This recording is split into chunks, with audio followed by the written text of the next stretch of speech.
आप बहुत भावुक दिख रहे हैं, आपकी आंखें नम हैं, क्या कारण है? दुख इस बात का होता है कि अगर दूसरे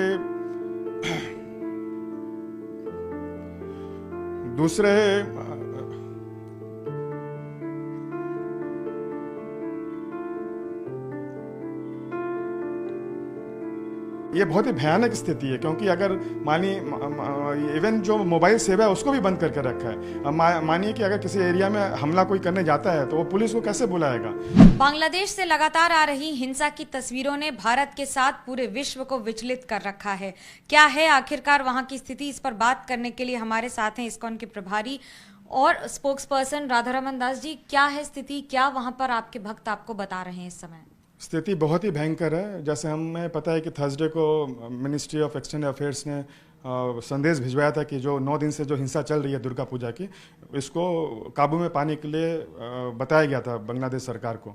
लेकिन नेक्स्ट दिन फ्राइडे को ही 500 लोगों ने इस्कॉन के मंदिर में हमला किया, इस्कॉन नावखाली में, और बहुत भयंकर हिंसा हुई। हमारे एक भक्त का अपहरण करके लेकर गए, और नेक्स्ट दिन उसका जो शव था वो तालाब में मिला, और काफ़ी भक्त बहुत ही क्रिटिकली इंजर्ड हैं, अभी भी उनका उपचार चल रहा है, काफ़ी की हालत गंभीर है।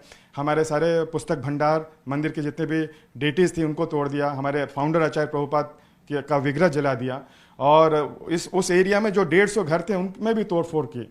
उस दिन हमको एक बहुत भयंकर खबर नहीं पता चली, जिसको अभी आज जो सोमवार के सुबह हमको पता चला। वहाँ पर जो इस्कॉन के एक भक्त का परिवार मायापुर में रहता है, तो उसने फ़ोन किया उनका हाल जानने के लिए। तो वो लोग रो के बोल रहे हैं कि हम क्या बताएं, हमको बताया गया नहीं बताने के लिए, अगर बताएंगे तो हमें मार देंगे। फिर जब पूछा तो बताया कि एक्चुअली हम जो एक औरत, उनकी एक बच्ची, और एक और वो औरत की जो बहन की बच्ची जो खेलने आई थी उस बच्ची के साथ में, उन तीनों का रेप हुआ है। और कल हमने भी देखा कि बांग्लादेश में एक न्यूज़ चैनल ने इस न्यूज़ को प्रकाशित किया कि 10 साल की बच्ची का देहांत हो गया है इसी कारण के, रेप के कारण। तो ऐसा हृदय विदारक हम हर एक घंटे में हम लोग को अपडेट्स मिल रहा है। क्या बातचीत हो पा रही है वहां के लोगों से, क्या समस्या आ रही है?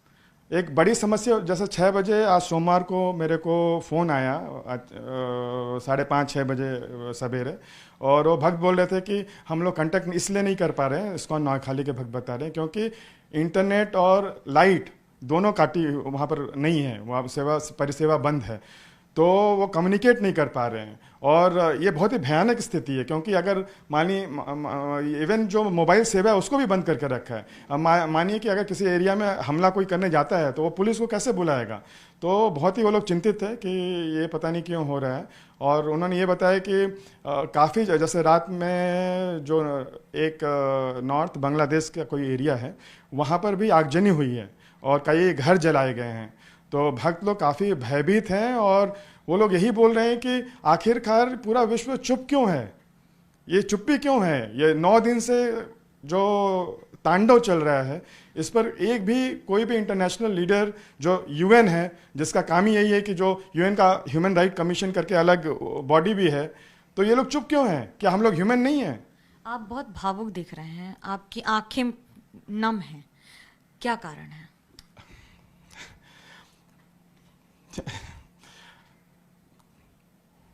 सॉरी, बोलिए।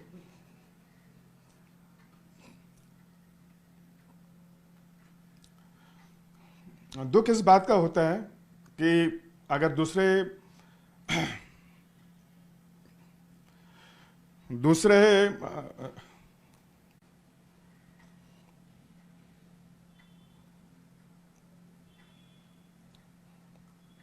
दुख इस बात का होता है कि अगर दूसरे प्रतिष्ठान में अगर उनका कोई शीशा भी टूटता है तो अमेरिका का राष्ट्रपति आकर उसके बारे में डिस्कशन होता है कि कैसे आक्रमण हो गया। और यहाँ पर 9 दिन से हमारे दुर्गा देवी का विग्रह टूट रहा है, पंडाल तोड़े जा रहे हैं, कई लोग मारे गए हैं, और महिलाओं का रेप हो रहा है, महिलाएं तो छोड़िए बच्चों का हो रहा है। और यहाँ तक जितने भी हमने ये इंटरनेशनल बॉडी बना के रखी है, यूनाइटेड नेशन, अच्छे अच्छे नाम हैं, United nation human rights commission, कितना अच्छा लगता है सुनने में। तो मेरा ये प्रश्न है कि जो 9 दिन से लोग मर रहे हैं और हिंसा के शिकार हैं, क्या वे मनुष्य नहीं हैं? बहुत बार हम देखते हैं कि कुछ और होता है, किसी और समुदाय के ऊपर में कुछ होता है तो लोग कैंडल मार्च करते हैं, बैनर लेके जाते हैं। कहाँ है वो सब? कहाँ है? बांग्लादेश की सरकार से आपका क्या सवाल है? बांग्लादेश की सरकार प्रयास कर रही है, शेख हसीना जी प्रयास कर रही हैं, पुलिस भी भेज रही हैं, उनके मंत्री बात भी बता रहे हैं और वो लोग प्रयास भी कर रहे हैं, बता रहे हैं कि ये बहुत गलत हो रहा है और ये साजिश के तहत हो रहा है। लेकिन मेरा प्रश्न ये है कि ठीक है, साजिश है, कंट्रोल नहीं हो रहा है, तो क्या अंतर्राष्ट्रीय समुदाय को आना नहीं चाहिए इसके लिए आगे? क्यों सब लोग चुपचाप बैठे हैं? क्यों? क्या कारण है? यही जो प्रश्न है ये काफ़ी मन को विचलित कर रहा है।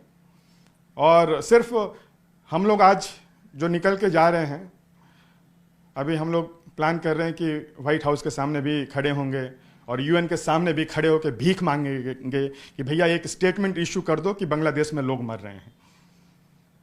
इसके लिए भीख मांगनी पड़ रही है। ये आज हम लोग की अवस्था हो गई है। आखिर क्यों?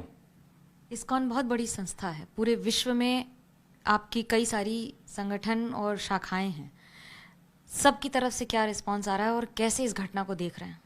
हमारे सारे भक्त बहुत ही विचलित हैं और नेक्स्ट जब तक ये न्याय नहीं मिलता है, अपराध तो हो रहा है, हो चुका है, हो रहा है, और जब तक, जैसे बांग्लादेश सरकार ने बोला है कि बहुत लोग गिरफ्तार हुए हैं, जिस व्यक्ति ने, जो हम सुने जहाँ से हिंसा शुरू हुई थी, जो लोग वायलेंस कर रहे हैं उन्हीं के समुदाय के किसी व्यक्ति ने उनकी किताब को दुर्गा या हनुमान जी के मूर्ति के पास पैर में रख के फेसबुक में दिया था। ऐसे व्यक्ति को इमीडिएटली फांसी की सजा होनी चाहिए। और जो मॉब, इस तरह के जो एक साथ झुंड में लोग आ रहे हैं और जो भी झुंड में ये साबित होता है कि वो झुंड में शामिल थे, सबको फांसी देनी चाहिए। जब तक इस तरह का कठिन कदम नहीं उठाया जाएगा, मैं नहीं समझता हूं कि यह हिंसा रुकने वाली है।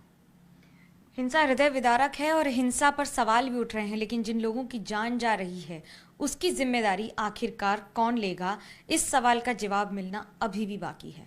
कैमरा पर्सन सूरज पांडे के साथ मनोज्ञा लोईवाल, कोलकाता, एबीपी न्यूज।